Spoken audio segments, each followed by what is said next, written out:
Hello, everybody. Welcome to today's episode.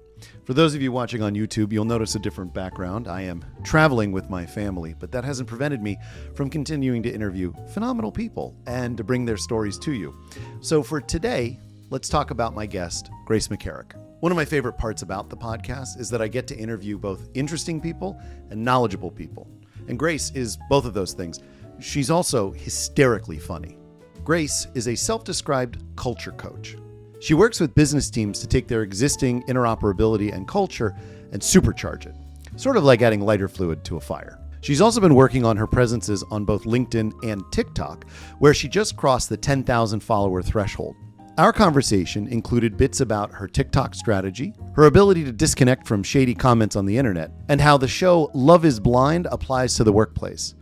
Yeah, no, really it does. It was pretty compelling stuff. This is Grace McCarrick. Welcome to Building Value. I'm Jason Nellis, and I am obsessed with the creator economy. I've spent my career at the intersection of creativity and technology, building products at companies like Hulu and Facebook, all trying to make it easier and more valuable for artists to do what they love. Whether they're content creators themselves or the people building products that creators use, every one of the folks I interview offer compelling ideas on how to create something of lasting value. If you like what you hear and you want to get more, please subscribe on YouTube or wherever you consume fine podcast products. And if you really love what you hear, leave a review. That always helps. And with that, on with the show. And here we are today with Grace McCarrick. Grace, thanks so much for joining. How are you today? Jason, I'm so good, and I'm so excited to be here because I've been listening to your show and watching the clips on TikTok. So I just feel very ready to be a part of the Jason experience. So what you're telling me is you're the one person who's been watching the TikTok. That's very kind. Thank you. If it's 4 times, it's me. What's that sound? That generosity. That's a great starting place. Yeah. So let me set the scene for our listeners. You are a culture coach. You work with businesses as well as solo entrepreneurs on thinking about not only how to lay the groundwork for culture, but broadly how to scale it. Talk to me a little bit first about just how you think about that work. You know, is there a particular framework you come to it with, or is it just, you go in and assess each situation individually? So I actually have on my website something to the effect of like big consultancy firms will assess you. I'm not doing that. That's not my thing. And someone in marketing who was helping me out, it was like, you really position yourself in opposition to a lot of things. So, culture work is hard to describe right now. Here's how I approach it. One is I think culture is an operational exercise. So it is not this like happy hour, mushy, feelings oriented, like very soft thing. It is truly the operations of how the business runs. And then if you do it well, you get more revenue, you get more clients, you get more money. Great. The other way I approach this, these would be my 2 pillars, I guess. The other way I approach this is people are really live here. And if you're just on sound, I'm pointing to my forehead, this like prefrontal cortex, where they do so much sort of logic and like rationality and this, and people get really caught up in the nonsense, in the hamster wheel. And so I go in and I'm always going to pull them out of that. So I do that with a couple different tools, some behavioral research, some esoteric, some just trying to be really disarming, as I'm presenting to them. But my goal coming in is always, let's get you out of this work mindset where you're so limited and you're in a box. Let's talk about what's possible.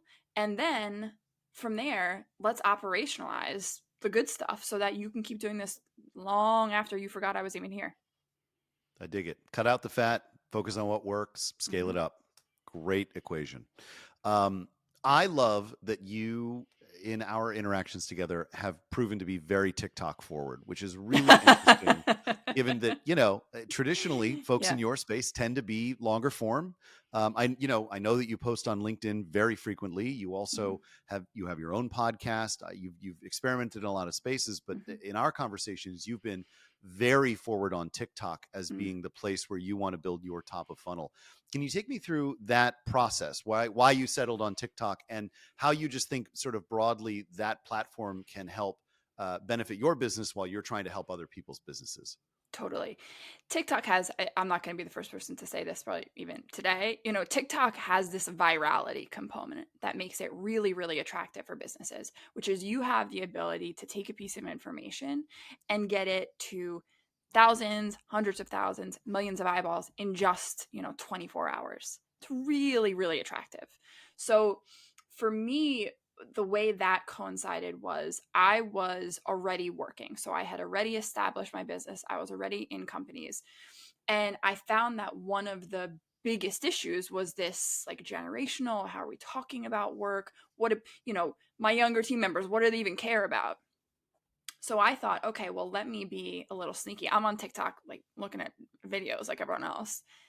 Let me post a couple things on here and start to get at the heart of Gen Z, get at the heart of this conversation. That was a very simplistic approach and it has expanded into so much more. But for me, what it provides is social credibility when I go back to my clients and I say, I'm talking about this topic on TikTok. 150,000 people are involved in this conversation. Here's where the lay of the land is. Here's the general consensus when we're talking about hybrid work or when we're talking about performance reviews or whatever it is. So that's really powerful. And those kind of numbers, I don't think we're immune to them yet. So it's still really cool for me to be able to go, I went viral on TikTok last night. 300,000 people touched on this topic. I got hundreds of comments. That, gives me that credibility. And then I think the other piece is it is a really cool place to build your brand. You have to be so egoless about it because you have to have the ability to hit it 100 different times in 100 different ways and not let every single one trip you up. And sometimes you flub 12 times in a row. But what you really start to do is develop a voice and you see what part of that voice is interesting to other people. And it can be kind of real time. So as opposed to, what would I be doing, maybe like a twice a month, like YouTube video on a longer form, or if I'm doing speeches or whatever it is, that feedback loop doesn't come close to what you can do when you post a video. And then the next day, you've got 2,000 people going, I love the way you said this. We talk about this more? Interesting perspective, though, because you're talking about how immediate that feedback is, and yet that knee-jerk feedback can also be detrimental, right? Because you're going to get negative comments, and certainly, as nice as it is to hear that feedback immediately, that doesn't necessarily translate into something longer term. It's either engaging fans who subscribe or business opportunities. So, how do you balance as you're thinking strategically about it? Taking advantage of those big peak moments versus thinking more broadly about how that can benefit your business. Mm. So I have a couple people in my life who have had long sustained virality on TikTok. I'm talking, 800,000, a million followers, things like that. It's very much a mindset from what I understand from them. That's what they'll coach me in. If I have something go viral, it's an overwhelming amount of attention.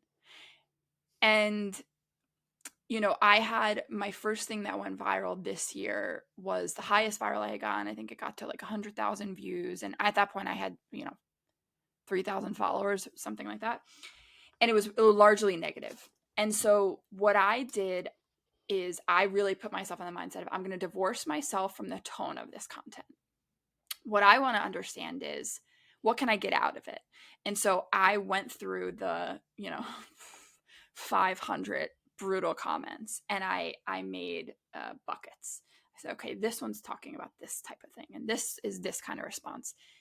And as I did, I was able to go, oh, okay, so there's a huge chunk of people on here who really care about this. I can speak to that differently. There's a huge chunk of people who really care about this. I'll speak to that. And a lot of, my next 8 videos or so were me kind of taking some of those responses and going,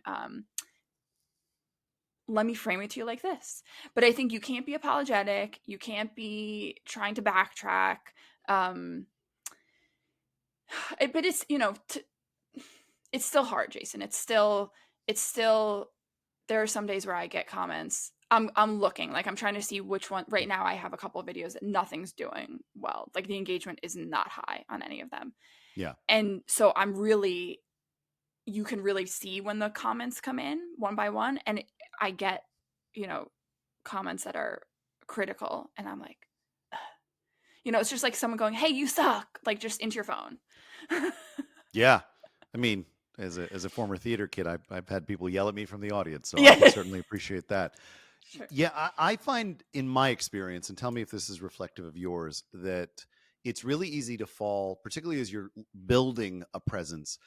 It's easy to fall into the rabbit hole that everything matters because every negative piece of feedback I get must be a misstep. Or you launch, as you said, you launch a video, you launch a short form piece of content, and it flubs. Hearing you talk about this and talk about the moments where things don't land as well Mm-hmm. brings to mind my own experience where I've had new presences like this podcast, where you launch an episode or a video or a short form piece of content and you think it's going to do really well and you're really excited about it, or you've gotten some positive feedback. And so you're going down that same line and then it falls flat. It's really very easy to fall into the black hole of depression, of sadness, of frustration, that you thought you knew what you were doing now. And of course, now you don't. And what the hell, and all that comes to mind. I don't want to ask the obvious question of like, how do you deal with that? But I do want to Yeah. know, like, I see you and you keep going and you keep Mm. pushing and you are producing 2 to 3 pieces of content every day. What tricks and techniques have you found to sort of get past that and keep the content going? Because the results do show after time. It's just a matter of getting through the slog before you start to find gold. Totally. Thank you for saying that. That's nice to have that effort be seen, validated. I just I have a mean, bigger. Go ahead. if I can jump in just to say, Yeah. like, even in the last few weeks, I know on TikTok, these numbers are small comparative to other platforms, but you've gone up a couple thousand followers.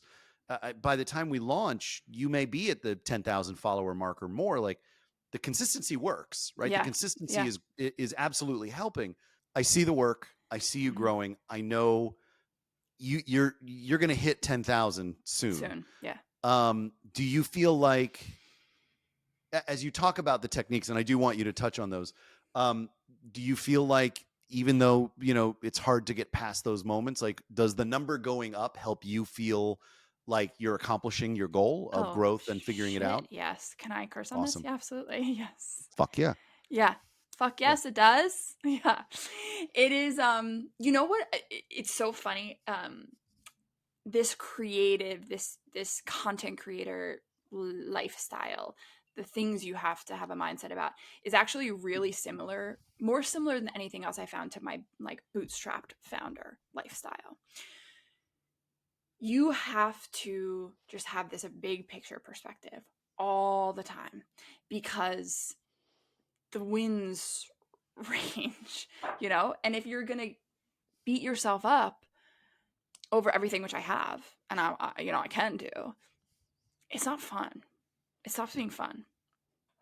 So there's some days where I'm like, if I'm gonna overthink all of this, it's not gonna be fun this week. So I try to just make it easy, and I have enough. Excuse me for a second. I have enough followers right now where my content can be all reactive on most days if I want it to be. So I can take comments, which is so much easier than sitting there with 1,400 followers and going, what do 200 people want to hear about today? Yeah. As somebody who's got not quite 250 followers on TikTok, I hear you. But then I again, will say yeah. here's my other trick for this, just Yeah, tell as me. people are talking. So I tried TikTok a couple different times, a couple different ways, for probably 8 months before I landed on what is now a consistent upward growth. I had to do it my own way. I'm going to show you. I don't know if this is going to show. So basically here, this is Jan to Feb. This is Feb to March. And basically everyone said, make a content calendar, plot stuff out, do stuff out of your programs, do customer testimonials. Like, everyone has ideas for you. When I tell you the amount of content calendars in Notion that I have started and abandoned, it's more than single digits. So for me, what worked was to go, okay, let me think of it from this big picture perspective. I'm not going to plan anything. I'm going to write down, when I have finished filming and posting for the day, what's the videos I filmed and post. And then every 2 weeks or so-ish, I go look at the numbers. Then I go, oh, that kind of thing is doing really well. Great. I'll keep that in mind. So that's my really light lift content philosophy. And I think it speaks to like you have to do it your own way. Other people's way did not work for me. I, I love that. Let me pull back for a second. So your suggestion is instead of planning, which you find doesn't work for you, Mm-hmm. shoot from the hip, figure out what you want to do day in and day out, and then do a retrospective and see Yep. what worked consistently, and then apply that to the next round of iteration. Totally. Love that. Love that idea. I think lots of creators get stuck in the what am I going to talk about today death loop. And instead of trying to plan it in advance, just saying, well, whatever comes to mind, go with it, and then start to find the nuggets of gold. That's key. That's great. Also, your wife is a very talented astrologer and spiritualist, as we That know. she And is. she told me that I would know what to say when I was sitting down to say That's funny because she tells me to stop talking, and that's fine. I'm glad. I'm glad she doesn't actually. Let's not turn this into an episode of The Honeymooners. No, it. my Sure, wife is sure, sure, actually sure. incredibly supportive. Yep. But I get one thing that does speak to, and I'd love to hear your thought on this, is everybody needs to find their own unique path. And I know that that's almost a trite thing to say at this point, but it's worth reminding yourself. Uh, in any experience, it's easy to try to copy somebody else's techniques, but it's really most important to find your own. If you were to take a step back and sort of give yourself, advice at the beginning of the TikTok journey, would it be to focus more on just getting content up and running every day and then do the retrospective? Or Mm. would it be more to sort of pick a real point of view that you can build that content from before you start laying out the 3 every day? Oh my gosh, 100% the first. So I'm in the position now of, as you mentioned, I'll probably hit 10,000 followers by the time this episode airs, and I was in January, the middle of January, at 3,000 followers. So I'm the person right now that friends are sending their friends to me. Oh, this person wants to do something. Like, I'm not big enough where people are like, oh, well, get someone. Like, I'm like, they're like, she's growing really fast right now. Figure out what she's doing. And so I will say to anyone who wants to do it, go film 20 videos. Don't even think about them. Go film 20 videos, post them on there. I would go 3 times a day. I think the algorithm seems to very much like that. And then just don't care. Don't overthink them. Because the thing is, I always, even still now I do it. I'm like, here's the 3 topics I want to talk about today. Not that many people most people are not looking at every video. First of all, most people are only seeing one video. So it doesn't need to be as coherent right now. Now, when I have 100,000 followers, if I ever get there, yeah, I think you look at people's feeds and they look way nicer. But what I did before I started my January push, I went to a couple of creators I liked who were at 150, 200 kind of thing. And I scrolled all the way down to the bottom of their feeds until it got messy. Have you done that, Jason? More times than I'm willing to admit on air. Okay, sure. Yeah. So if the listener has not done that, if you're looking at someone with a big audience and nice branding, their feed looks really clean on TikTok. Everything looks the same. Every video has 50,000 views, 200,000 views, like that kind of thing. What you want to do to learn how those people grew is scroll until their feed starts looking really messy and chaotic. And it's unless they're super highly branded and they've cleaned it up, you'll catch you'll get that point to almost everyone. And then start looking at that space and looking at those videos and watch the evolution. And you start to see patterns and how people sort of pick up and become more consistent. But what that taught me was there's a starting, you can't avoid the starting. Because I was like, I would just like to be perfect out of the gate. Having heard all of that about TikTok, I'd love to hear your thoughts about how that compares to LinkedIn. We have heard now for years that LinkedIn is the home for professional development. This is the new home for creators who are looking to build their communities, etc. I do see that you post on LinkedIn, and I see that it's intentional, but it's a very different kind of content. And from the outside, it feels like you're putting a lot more work and a lot more focus on TikTok than on LinkedIn. That might just be because posting on LinkedIn isn't as frequent, but I'd love to hear your thoughts on sort of how you're differentiating that strategy and where you're finding success on LinkedIn as well. So the advantage on LinkedIn for me was that prior to any meaningful engagement on any of my posts, I got 7 likes, whatever. Sometimes I still get 7 likes. I was getting inbound business. Yeah. So any content strategy for me was just going to be icing on the cake. I actually am finding LinkedIn really, really challenging right now.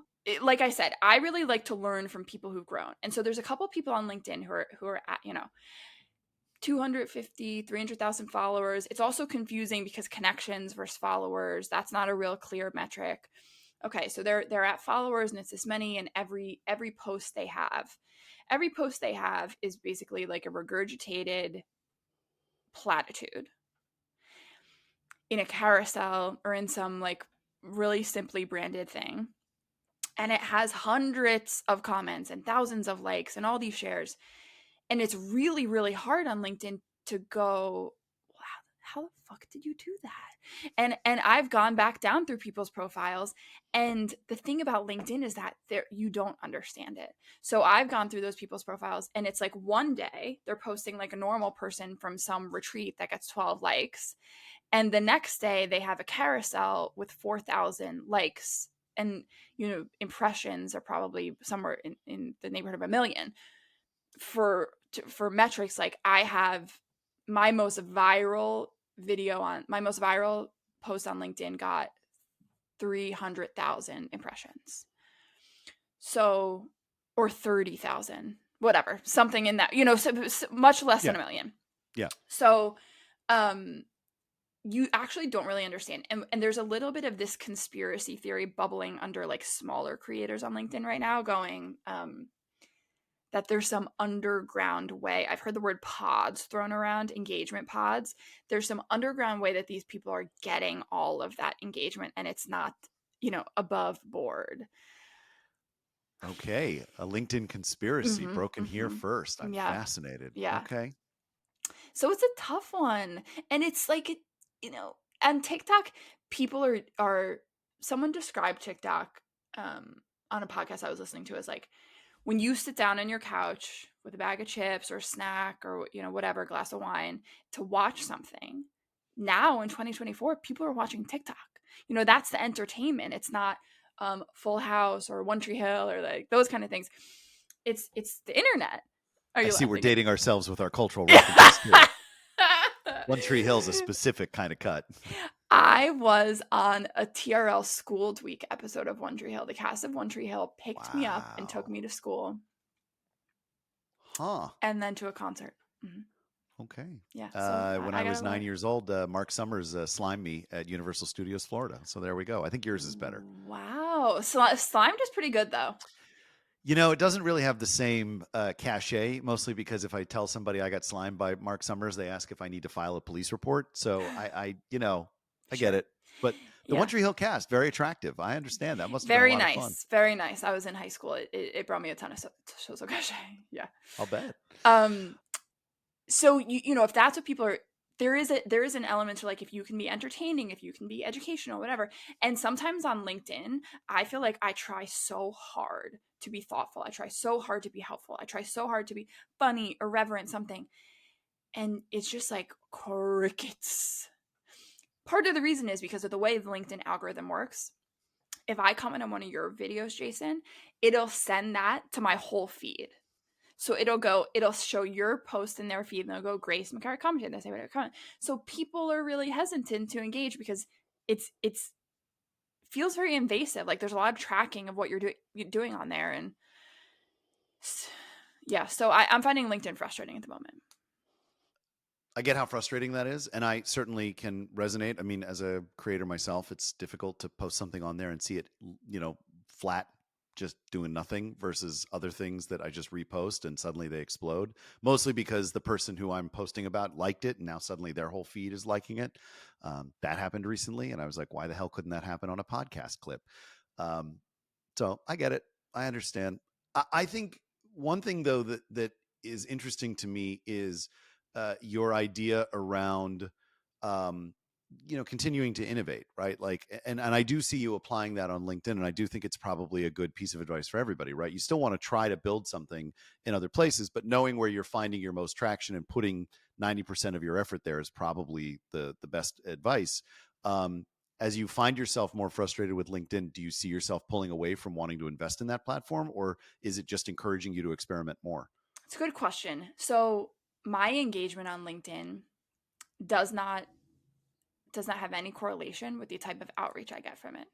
So I'm booked to do this big speech for this big retreat with a bunch of companies in Montana in September. That happened because people were watching my LinkedIn videos successively. Like, I don't know that any of them really engaged with it in any meaningful way. So there's a lot of me building that brand on LinkedIn, and regardless of engagement, that still brings me way more business than TikTok. TikTok has been bringing me business, which is crazy. Sometimes you get a DM from some random name on TikTok. You get them to email and they're like, head of marketing at this big bank or head of brand at this big retail company. But I find, I don't know if it's our age.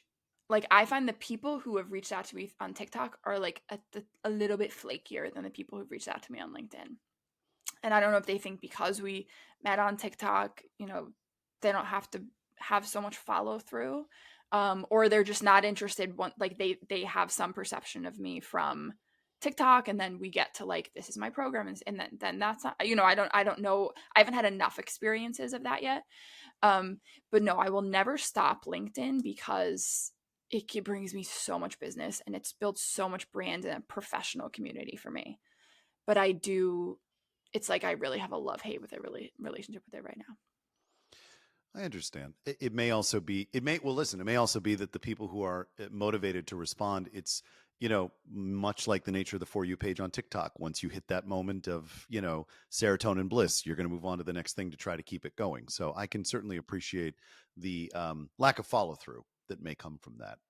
So let's turn it then to your customers, because as you talked about, you are finding really good leads from LinkedIn, and I want to say some leads, maybe not Some very leads good from leads TikTok for from sure. Yeah. TikTok. Mm-hmm.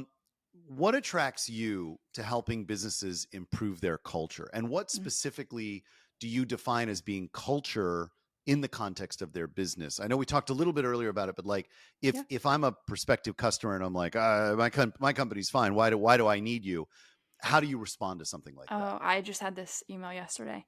So I work with excellent teams. I'm not like what was that TV show, The Fixer, where people come Mhm. in. I don't go into cultures in crisis. I go into really good teams and I help them just get a little bit tighter. And the way I do that is by focusing on how they work. So I would say the modern version of culture for me is how people work. That simple, that complicated. And then the reason I love that, like, I'm such a, I'm a 90s kid. The sports movie montages, the Friends movie montages, those moments when everyone just starts clicking together, especially when everyone's come from, it's like the nerd and the popular girl and the smart kid in this, and everyone sort of comes together. I'm also a huge Lord of the Rings fan. So Sure. those moments when people, come in like that and put all their varied interest in towards a common goal, that made me feel excited about life every time I saw it. And that remains a reaction for me. So every time I'm working with the team and I get to see everyone sort of put their own special spin into the pot, I feel excited about life. As I mentioned on a previous podcast, I think I was interviewing my friend Bettina from Hulu. Mm-hmm. Culture generally gloms around the idea of a business as a family, right? Yep. This is something a lot of leaders talk about, the idea that we're all in it together and we're all family and we all care for each other. And I love my family, but as Mm-hmm. most families are, there's always dysfunction within family because Yep.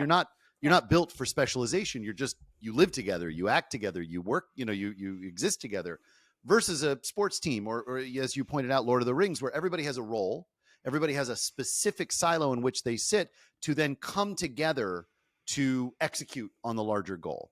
So I guess my first question before I go further, do you agree with that comparison that like family's kind of the wrong image there comparative to a team or a common goal in that way? I completely agree. I say this to all my clients. I do think there's a little bit of a generational thing that people can't let go of. And really, like, it's lives partway through millennials, but then anything up, like, it to them, that was saying that we're like a family was their modern, fresh, empathetic take on culture. So it still feels like the best way to do it. I completely agree with you. I think a team is much more where you want to be oriented around. For me, I have a unique perspective on this in that the way that I was raised in my family, we were a team. We were our nuclear unit was a team, and then we have this big family, and everyone was a team. Everyone just showed up for each other. Everyone had roles. Everyone knows how to pitch in. Everyone knows how to help out. And so I was acclimated, without being a sports kid, to a team environment from, the get-go. That to me is there's no more motivating force forward than going like, oh, you got this? Okay, let's go. In my family, we all wanted to be the lead actor, so it was pretty dysfunctional from the get-go. It was pretty yeah, it's still rough. When my brothers and I get together, my sister too, we all just it's like listening to 6 conversations trying to happen over each other simultaneously. It's painful. It's that, yeah. I think there's always some of that. Certainly, I wouldn't say let me not paint the picture of like I'm the oldest of 4. As teenagers, we were not this like highly functional team, but our parents were, and they taught us that. So I love that. Yeah. Well, then, it's working under that framework. Mm-hmm. How do you get particularly older leaders of companies to reframe into the team mindset? Is it as simple as just presenting them with the example, or do they need to really be brought into the idea of family doesn't really describe what is in reality within your organization? So my MO in every piece of every work I do is, instead of focusing on what isn't working, we're going to point our light, our direction onto what is working and expand it. So I don't usually go in and say, don't think of it like this, don't do this. What I'll go is put a lot of focus where I think they should focus and let that grow. And then you don't have to worry about that so much. So here's my example. So I have this session I call Dream Team. The way my programs work, I call myself the culture coach. I could live in sort of I think my LinkedIn might say consultancy. I'm not really either of those. I only work with teams. I can do a little bit of work with individuals, but it's not really what I do. And I don't assess anything. I just run this program. It's sort of like a mix and match, so I can customize it for different groups' needs. But at the end of the day, there's a specific cadence I'm running. No matter who you are, no matter how much time we have, I want to hit this cadence with you. The cadence starts with this session I call Dream Team. And it's surfacing for people what they like about teams that they have either been a part of and enjoyed, that they experience in their daily life. Like a big one I talk about on this one is I live right by a train station. And so there's a Starbucks right there. At 7:30, prime time AM, this Starbucks team is like, they are moving, they are quick. That's always I always find that so fascinating to watch, because that's a really hard job. And everyone's standing there like, oh, my train in 4 minutes. You can like get so much anxiety, and they just do a beautiful job. So letting people think about, superheroes come up, those kind of things come up. And I really continue to push that focus towards team. The next layer is, what do you like about these teams? What's interesting to you? What makes them fun for you? What makes you admire them? So then you're not only going, okay, we have to think about this as a team, but we're going, okay, well, what kind of team do we want to be? And part of that exercise, I actually have them assign a type of team. So I had this law firm, or they were part of a bigger company, it's the legal team. And they were like, we are a Formula One pit crew. You don't really notice us. The car zooms in. We have very specialized things. Like when the wheel's falling off, we fix it. We get all that done. We step out of the way, and the car goes on its way. Like we're not up on the stand. We're not part of that. No one's interviewing us, but we're crucial to keep the wheel on the car. And when you can define your team in those ways, it gives your people expectations, and then it gives them something else to rally around. So my long-winded answer to the team piece. Not long-winded at all. I think the one thing though that you didn't talk about that I do think is really interesting is when we think about teams broadly, right? That's one way to sort of establish a framework for how to interact with them. And I love the positivity that you're talking about, right? We don't focus on the negative. We only focus on the goals. And then those negative things just tend to fall away. But there can be a real difference if there's a lot of different generational thinking between each of the subsets of that culture, and particularly in larger organizations where there's a contingent of baby boomers, of millennials, of Gen Z. Now, Gen A is starting to turn into it. It's becoming the way we think about Gen X too. I think I'd get yelled at if I don't include everybody. Sure, But sure. if that being the case as sort of a constant, do the ways in which you find that you're able to engage with those cultures collectively always work? Or B, do you have to find a way to have to engage with some of those generational perspectives individually? And how do you balance all of that? No, Jason, everyone wants the same thing. They all want the same thing. People want to feel valued. They want to feel connected to each other. They want to feel like the work they're doing means something. So when you come from that language, there is no room for misinterpretation. But you don't just have somebody who sometimes shows up and goes, the only thing that's going to make me happier is if you pay me more money. Like, you don't have somebody who tries to throw a little dynamite in the experience. Only in my TikTok comments. Never in my actual sessions. Never. And I've done big speeches. Never. No, because That's really interesting. It's not, and I do videos on this. Like, money isn't a motivator. Money is something that decreases dissatisfaction. Motivators are things like feeling valued, feeling recognized, doing interesting, challenging work, having responsibility. Those are the things that get people up in the morning.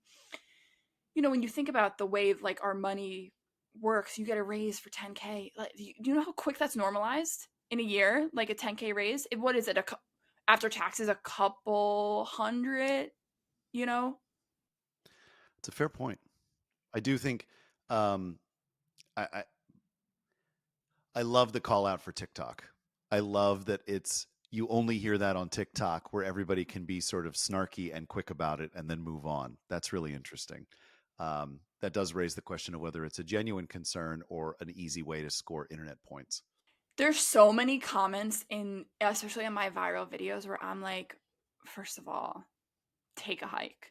Second of all, if you sat in front of me and I talked to you the way I talk to my clients, you would be backtracking like an Olympic runner.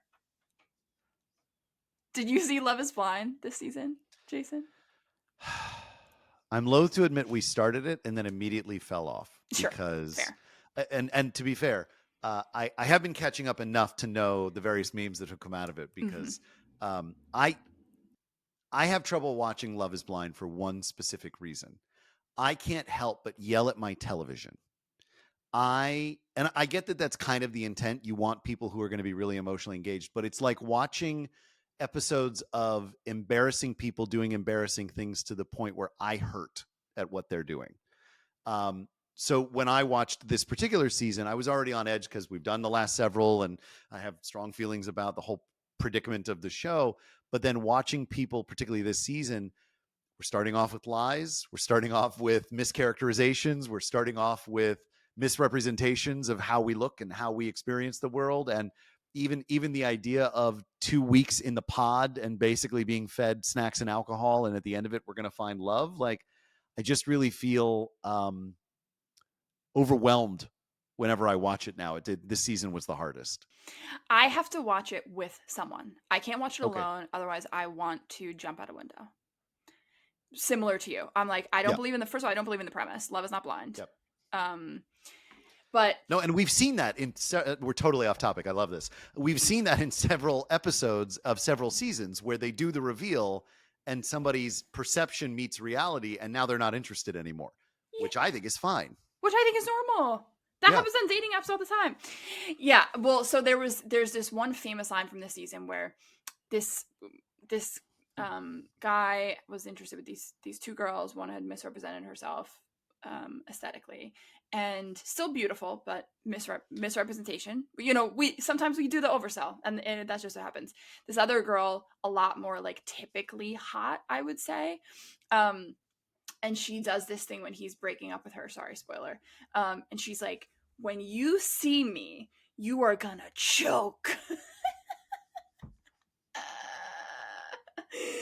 So that's sometimes how I feel, to be honest, with the people in my TikTok comments. I'm like, if I were in front of you doing my session, doing my spiel, you would fucking choke. You would love this. So get off your high horse. I think that's probably not only good social media advice, probably good dating advice too. Yeah. Just like, Yeah. be confident, own yourself. I Yeah. like that. Yeah. There we go. Now we've turned this into a dating show. We'll see. I'm totally down. Yeah, I'm very qualified, so. I appreciate that. First of all, I have seen how much you've talked about this particular season of Love is Blind and comparing the current contestants to a lot of the archetypes you see in The Office. If you were dropped into the Love is Blind production studio and you had an opportunity to change anything, whether to make the show more interesting or just to make everybody, less insane, is there anything that comes to mind that you would want to change about the show to make it healthier or perhaps more actually embracing the premise of discovering if love can be blind? What a great question. Do you have an answer to this one already in your head? Do I have an answer that what I would do? Yeah. The top of mind for me is I would introduce a therapist. Like, I think an interesting idea would be a therapist character who works on camera with the cast after the reveal about how do you feel about the experience now that you've gotten together. And I think the producers kind of do this. I think that's how you get the testimonials. But I think it would be actually much more interesting and a much better representation of how deep relationships form in a very short period of time to have a professional come in who says, okay, now that you've spent these 2 weeks having this imaginary camp love affair, the way that we all do when we go away from our real lives and then we come back to reality and reality hits, what are you feeling now? I think it would make for better content. I also think it would make for healthier outcomes personally. It may not be it may not be as social media sexy as what you get now. Yes. No. But, I think we're all tired of seeing Nick Lachey do nothing for several seasons. So at least then it'd give him something to do. Oh my God. And the reunions. I can't stand the way those two do the reunions. Okay, here's what I would change. I would make it sober. I'd make it dry. No drinking. No drinking. Well, that's a lot less exciting on several levels, but I'm intrigued. Go on. Yeah. I just think you probably don't realize as the viewer, because we don't know these people. So we don't know how far their inhibitions are down or like how much. We don't know how alcohol affects them. We don't know how much they're drinking.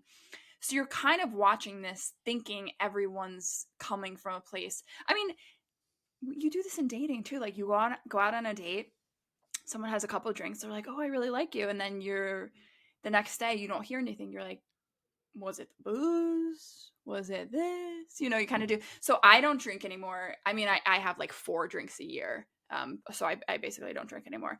And my like most meaningful relationship in my last relationship was we met sober. I mean, she also didn't drink very much. So like all our dates were sober. All our phone conversations were sober. And we did fall in love very quickly. So lesbians are not immune to the 2-week sort of falling in love. I do watch that. I'm like, makes sense. But I don't think anybody, sexual orientation notwithstanding, I think you have to have a heart of lead to not fall in love with, somebody you're attracted to in 2 weeks. I've certainly been down that road. Yes. Yes. Fair point. Yeah. Fair point. I guess I'm trying to make a stereotype when there might not be one. But sorry, you know what? I'll allow it. Let's ride. Okay. Yeah. Anyway, so I think that might be a little more interesting. It's like, okay, be yourself without the social lubrication. See what happens. I always also think I could tell behind the wall who was hot, actually. Like, I think that I could probably, and I think you and Jen would be able to, like, you're the same kind of people. Like, you know enough about people to know how people who are perceived as hot interact in the world. So I would know by the way they came into the conversation, the way they spoke, the questions they asked, the way they answered questions. I would know if they were hot.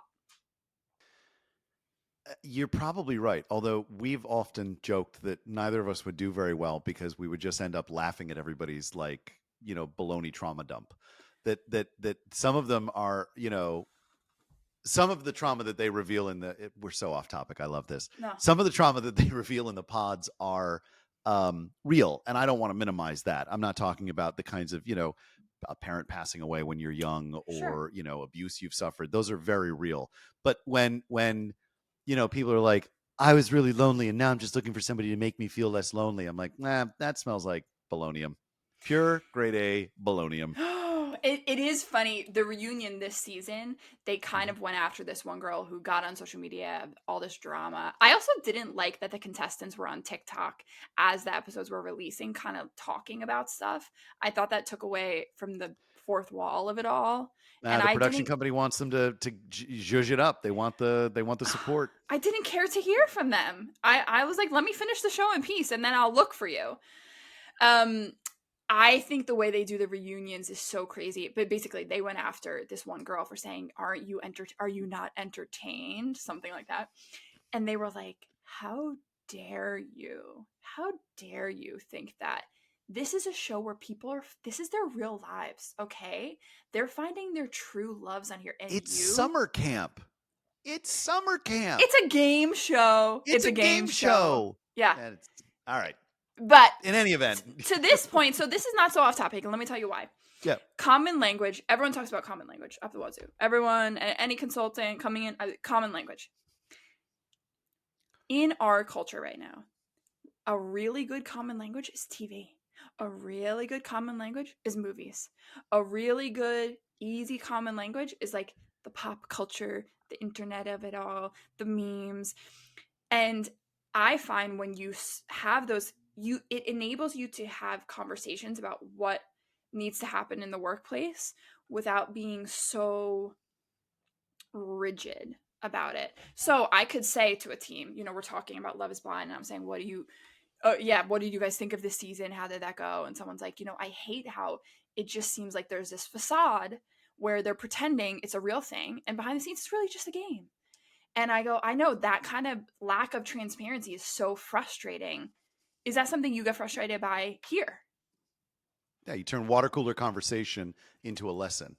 The one downside of that, I just want to point out because I think it's worth mentioning, with TV and content being so fractionalized now, right? We don't all sit down at Thursday night to watch Seinfeld, right? We don't all know who, where Rachel and Ross are at any given moment. Mm-hmm. That can be more difficult, I imagine, for your work. On the other hand, as with the Love is Blind example, if you're using that example, you're targeting a specific audience who will have that touch base, and it might be actually more meaningful. So you've perhaps touched on a great concept here. We've lost the generality of those kinds of cultural examples, Mm-hmm. but knowing the specific ones for your audience can probably make a much bigger mark on what it is you're trying to deliver to them. That's valid. I think there's two ways that could show up. One is people will say, like you, I haven't watched the season, but I get it. I know this. I've seen the memes. I've seen the headlines. I get the concepts. And so that's enough.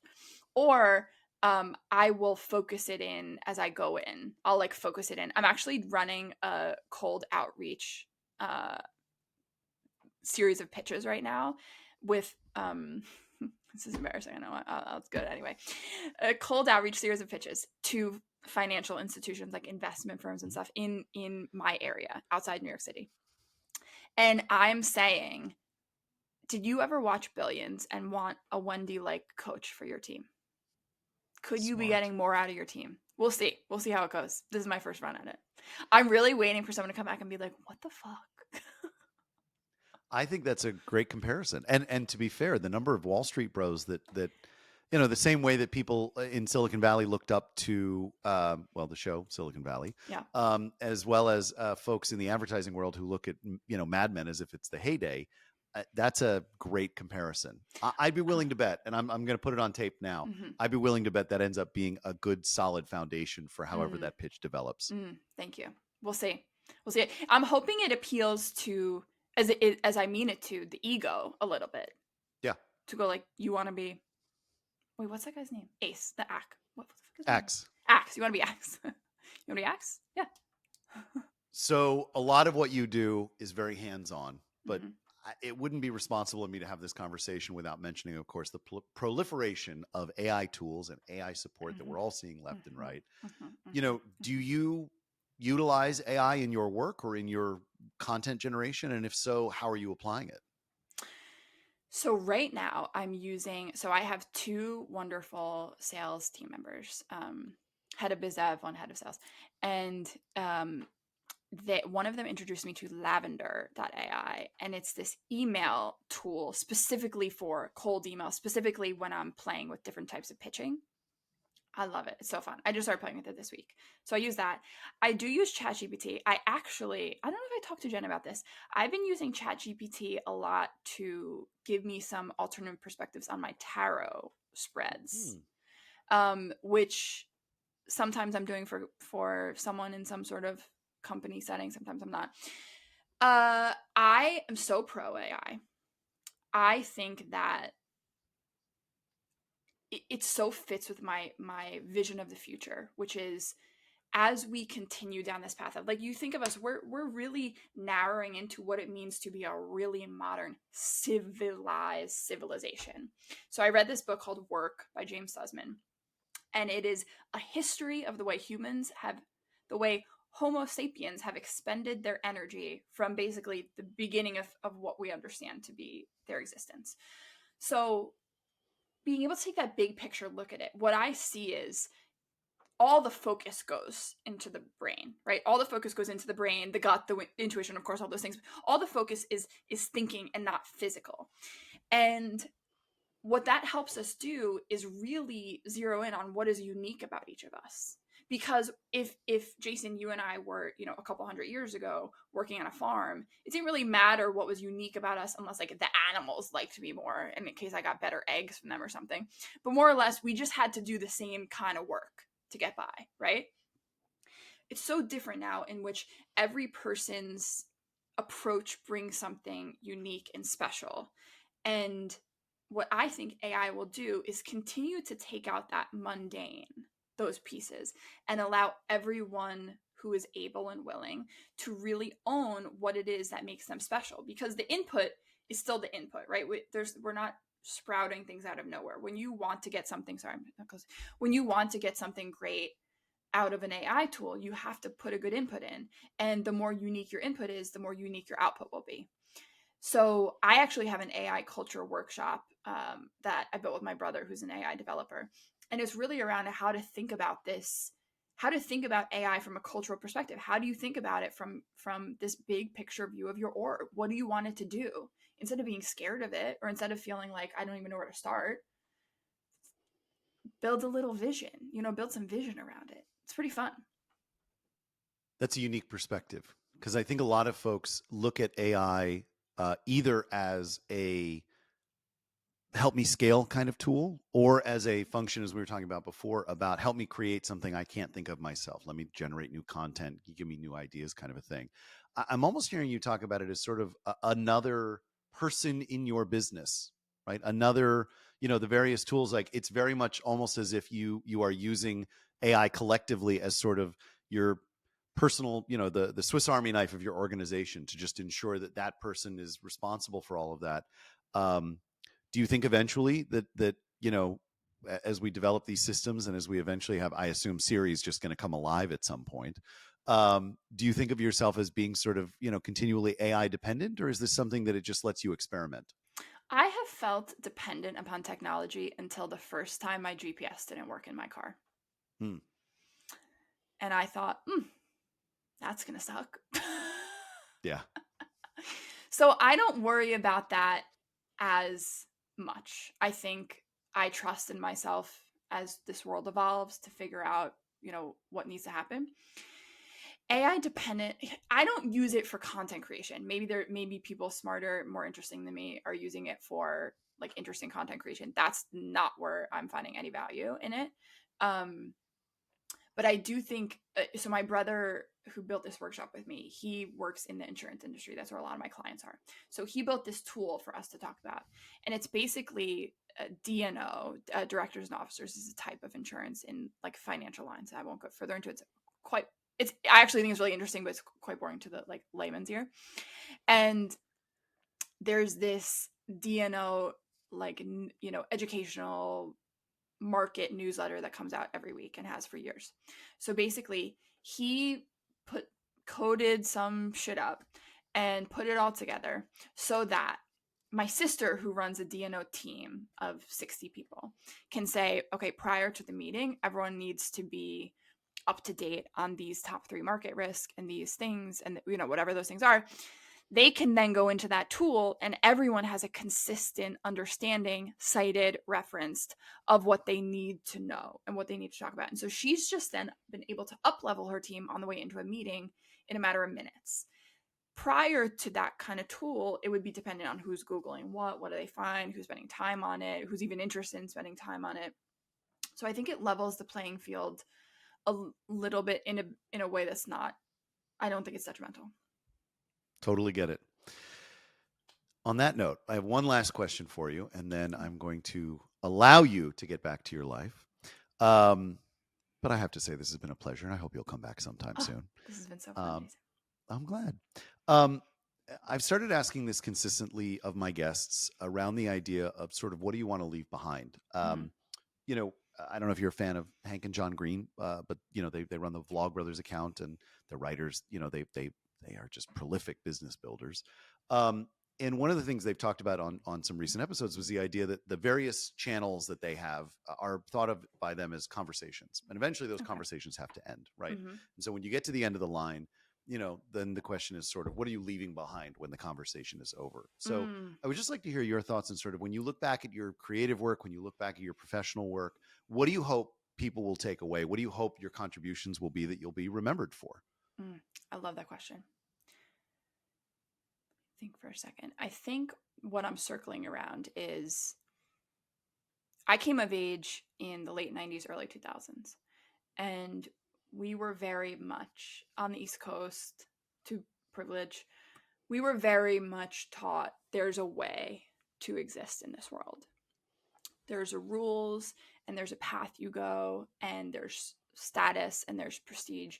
And the way you sort of build all that up is going to depend how your life turns out for you. And you'll be happy if you sort of check all of these boxes. My life has taught me the opposite. And part of what I like to do in my whole life, but in teams, in my work, is I like to go in and say, you don't have to do it this way.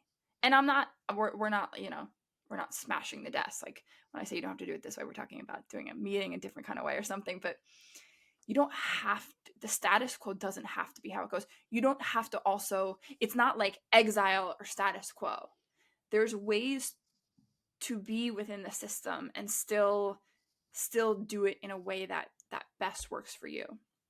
So I think I would like that to be the conversation I leave behind, which is you have the ability to create this path for yourself. You have the ability to do this differently. And there's no right way to do it. It's just what's right for you. What a perfect note to end on. Grace, thank you so much for joining. This has been a tremendous pleasure. I really do. I hope you'll come back soon because I want to hear more about, on your trip to 100,000 followers and more importantly, I think what you're doing in this space is innovative and interesting. And I hope you'll keep us up to date on how your path of growth continues to accelerate.